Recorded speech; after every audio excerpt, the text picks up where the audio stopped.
What is water? In water researcher Victor Schauberger's view, it is a living substance, which can die if it is treated poorly. Schauberger believed that water is born in the forest. It falls as rain, and it filters down through the rocks, gathering minerals and trace elements until arriving at the surface as a spring. At this point, water is full of mother substances ready to provide life. Its vitality depends on how it flows, or how it is forced to flow. Water makes a long, difficult journey before arriving in our homes. It used to be common knowledge that a settlement could only occur where there was a natural source of water. Today, whether or not there is water in a place is of no importance, because we transport water for thousands of miles using high pressure.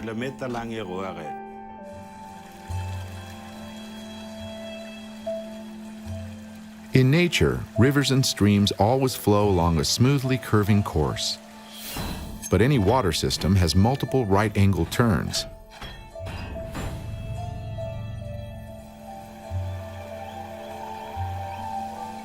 The natural structure of the water breaks down more and more with each such turn. Water from a water supply system which flows into our homes through pipes has various forms, crystals of various forms. But they are all deformed. That is, they may look like this. It can look like this or have these crystals and many other arrangements, but you won't see any symmetry or beauty. We've been forming crystals for more than a dozen years. From our tests, we came to the conclusion that living water forms more hexagonal crystals, and less vibrant or dead water doesn't form hexagonal shapes. What concerns me is that water from any big city tends not to form beautiful crystals. When water travels in the city, it collects negative information from the people and pollution. Also, the more chlorine in the water, the less crystals can form. We also have pipes that make lots of turns. Imagine if you were water. You might want to die with all this unnatural and forced movement. It is well known that the water supply in many large cities is a closed-loop system.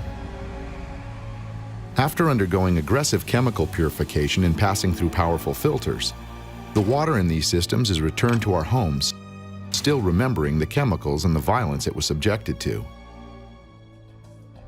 There are over 100,000 man-made chemicals, including pharmaceuticals, birth control pills, toiletries, and household cleaners. When the liver removes these toxins from our body, they get flushed down the toilet, where they then go into the sewer, where many pass intact through our sewage treatment facilities and filters, and are recycled back into our municipal water system, for us to consume once again.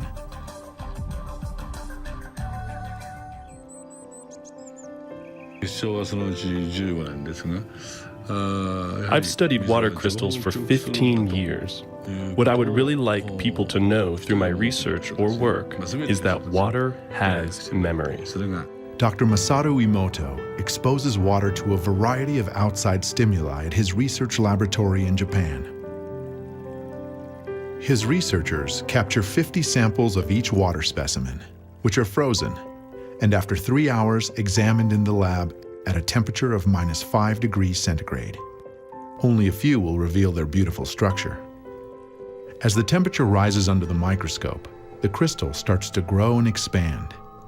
The researcher captures its image on camera before it returns to the liquid state. This beautiful geometrical wonder expands in 6 directions from each corner of its hexagonal base. A lateral view reveals a protrusion that appears at the tip of the cone. This is because ice crystals do not develop two-dimensionally, but rather three-dimensionally from the center to the edges. Water from natural sources, unlike tap water, provides a wide range of crystalline formations. This allows us to peek into the life and health of water. Living water, in good condition, produces beautiful hexagonal crystals, as we see in these pictures. If water gets sick or dies, what we see changes dramatically. We can see how water reacts to a computer, a television set, to hard rock, a microwave oven, a cell phone. The basic principle in the universe is vibration, and vibration can be created by the principle of resonance. Without resonance, vibration doesn't exist, and this is the truth in the universe. In the quantum world, very small units of things resonate with each other, and that's how they affirm themselves. So we are able to reconfirm the existence of things by seeing them through this resonance theory. Max Planck once said that everything is a wave. In other words, when we write a word on a sheet of paper and apply it to water, we can see that the water crystal changes its form. It means a transformation of the water itself under the influence of the frequencies that we emit with this word. The first word Dr. Emoto's research team exposed water to was arigato, Japanese for thank you. Next, we see what happened when they used negative words, such as you fool.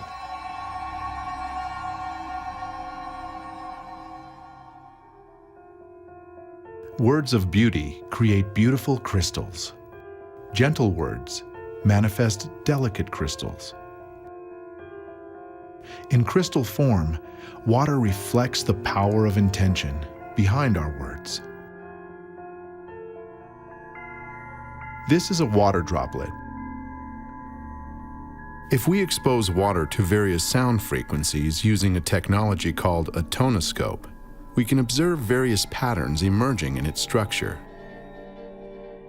As we increase the frequency at certain key thresholds, the entire pattern morphs into a new resonant pattern, which is a more complex expression of the base frequencies. This happens repeatedly as the frequency increases.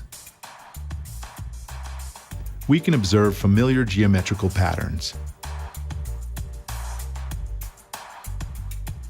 Here we see a perfect cube, a tetrahedron, a star tetrahedron, the octahedron.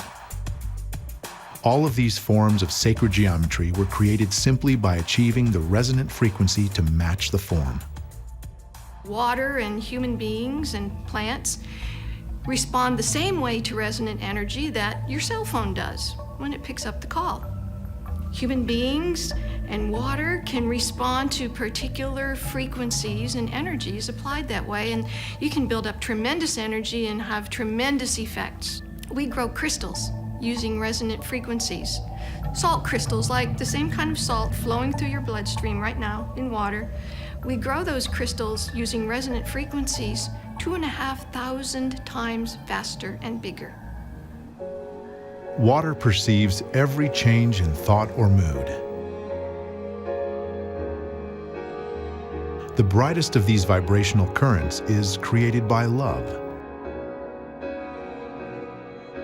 The power of this emotion is reflected in the word itself. Our mind is related to our central nervous system. And when we have some emotions, when we have some thoughts, they directly influence not our only nervous system, but the whole body. First of all through blood, then through vegetative system. So we, with our thoughts, with our emotions, we totally change condition of the whole body. Visionary and artist Leonardo da Vinci came to the same conclusion. Human emotions are water, he wrote in his notes, and it is the form taken by these flows within the body that determine the human character.